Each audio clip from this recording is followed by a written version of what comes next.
Mga katrops, welcome back ulit sa aking channel, Sports React PH. At ngayon nga ay pag-uusapan natin ang balitang mas gusto nga po ng Denver Nuggets na talunin ng Lakers kesa manalo ng kampyonato. Pag-uusapan na rin nga natin dito sa ating panibagong video ang balitang kailangan na nga po ng Los Angeles Lakers na ibalik si Dalton Knecht sa kanilang starting lineup.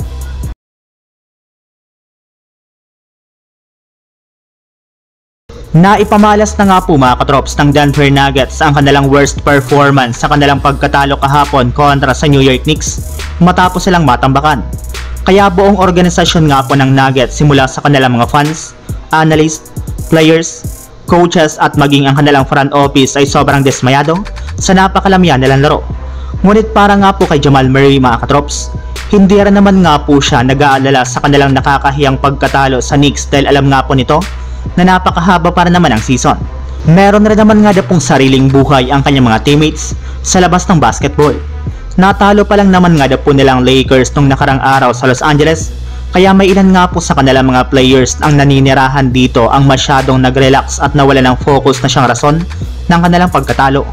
Kung inyong ang mapapansin mga katrops, New York Knicks rin naman nga po ang tumalo sa Denver Nuggets, ngunit hindi para naman nga po nito mapigilan ang kanyang sarili na hindi banggitin ang Lakers na nangangahulugan na hindi talaga ito makamove on sa Los Angeles Lakers.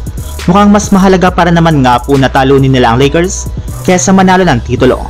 Samantala, punta naman tayo sa ating sunod na pag-uusapan sa balitang kailangan na nga po ng Lakers na ibalik si Dalton Knecht sa kanilang starting lineup.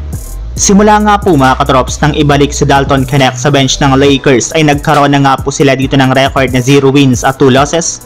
At ang malala pa dyan, simula nga po sa pag-average niya ng 19.6 points sa kanyang 55% shooting sa field goal at 50% sa 3-point line ay bumagsak na nga po ito sa 7.8 points sa kanyang 48% shooting sa field goal at 40% shooting naman sa 3-point line. Kaya marami na nga po sa mga fans ng Lakers ang nagsabi na kailangan na nga po talagang ibalik ni Coach JJ Redick si Dalton Knecht sa kanilang starting 5, which is kinukonsidera na rin naman nga po ng coaching staff ng Lakers since mas maaga nga pong nakukuha ng kanilang rookie ang kanilang rhythm kapag maaga nga po siyang ipinapasok sa kanilang mga laban. Mismong si Dalton Knecht rin naman nga po nagsabi na mas gusto rin naman nga po niya na maging parte ng kanilang starting lineup. Kailangan na rin naman nga pong ibangko ni JJ Redick si Rui Hachimura o kung hindi naman ay posible nga po na gamitin na lamang nila ito bilang trade asset upang makuha ang matagal na nga po nilang target na si Jeremy Grant na siyang siguradong makakatulong sa kanilang kampanya ngayong season. So yun lang mga katrops, ang handog kong story ngayong araw. Sana nag-enjoy kayo, please like and subscribe my YouTube channel, Sports React PH para sa iba pang story at update patungkol sa NBA.